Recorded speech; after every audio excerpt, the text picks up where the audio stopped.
vivo y29 series का कोई सा भी फ़ोन है तो यहाँ पे आप ट्रांजिशन इफ़ेक्ट चेंज कैसे कर सकते हैं। जैसे कि आप यहाँ पे पेज को एक जगह से दूसरी जगह स्लाइड कर रहे हैं, तो यहाँ पे ट्रांजिशन हो रहा है। तो इसके इफ़ेक्ट को चेंज करने के लिए स्क्रीन पे टच एंड होल्ड करके रखेंगे, होम सेटिंग पे क्लिक कर लेंगे। इसके बाद यहाँ पे स्लाइडिंग इफ़ेक्ट का ऑप्शन आएगा। यहाँ पे आप जंप वाला लगा सकते हैं, ये वाला।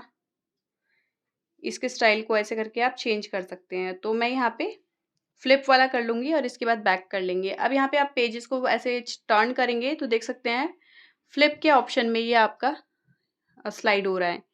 इस टाइप से आप चेंज कर लेंगे। बाकी आपको फिर से चेंज करना है, सॉरी, तो आपको फिर से टच एंड होल्ड करके होम सेटिंग पे ऐसे करके जाना होगा। तो देख सकते हैं फिर से ये इफ़ेक्ट आपका चेंज हो गया है। इसी टाइप की इंटरेस्टिंग वीडियोस के लिए आई बटन पे क्लिक कर लेंगे। वीडियो पसंद आए लाइक शेयर सब्सक्राइब ज़रूर कीजिए। मिलते हैं नेक्स्ट वीडियो में, तब तक के लिए नमस्कार।